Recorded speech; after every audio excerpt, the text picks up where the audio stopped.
Hi സുഹൃത്തുക്കളെ, നമ്മുടെ പുള്ളിയുടെ ഒരു കമ്പൊടിഞ്ഞ് വീണിട്ടുണ്ട്.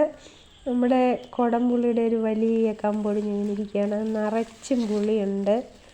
നമ്മൾ രാവിലെ നോക്കിയപ്പോൾ അത് ഒടിഞ്ഞ് താഴെ കിടക്കുന്നതാണ് കണ്ടത്. രാത്രി നല്ല മഴയായിരുന്നു, കാറ്റും ഒക്കെ ഉണ്ടായിരുന്നു. അപ്പോൾ ഇത് നിറയെ പുളി ഉള്ളതുകൊണ്ട് ഇതിൻ്റെ വെയിറ്റ് കൊണ്ടായിരിക്കും ഈ കമ്പം കടന്നു പോയത്. അത് കുറച്ച് പഴുത്തിട്ടുണ്ട്, കുറച്ച് പിഞ്ചാണ്, കുറച്ച് വിളഞ്ഞതും ഒക്കെ ഉണ്ട്.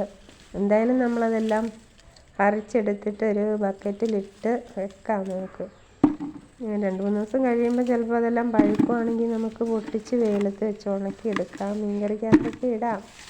എന്ത് ചെയ്യാനാ, ഒടിഞ്ഞു പോയില്ലേ? അല്ലെങ്കിൽ നമ്മൾ പഴുത്ത് കഴിഞ്ഞിട്ടേ ഇത് പറിച്ചെടുക്കത്തുള്ളായിരുന്നു. ഇതിപ്പോൾ മുഴുവനും പച്ചയായത്, കൂടുതൽ പച്ചയാണ്. പഴുത്തതും ഉണ്ട്, എന്നാലും നമുക്കത് വെയിലുറയ്ക്കുമ്പോൾ കുറച്ചുകൂടെ പഴുത്ത് കഴിഞ്ഞിട്ട് നമുക്ക് പൊട്ടിച്ച് വെക്കാം.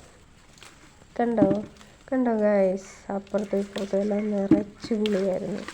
നിറച്ച് പുളിയുള്ളൊരു കമ്പാണ് വീണിരിക്കുന്നത്.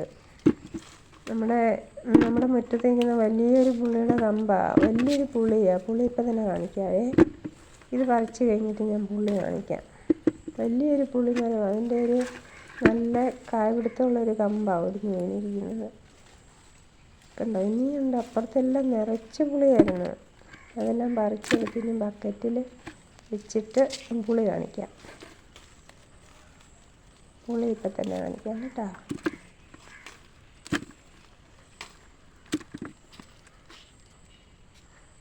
കണ്ടോ, വലിയ പുളിമരമാണ്, വലിയൊരു പുളിമരം. അതിൻ്റെ ഒരു പൊക്കമൊക്കെ കണ്ടോ. അതിൽ നിന്നൊരു ചെറിയ കമ്പ ഒടിഞ്ഞ് വീണിട്ടുള്ളത്, എന്നാലും അത് നിറച്ച് കായായിരുന്നു. കണ്ടോ, വലിയ പുളിയാണ്.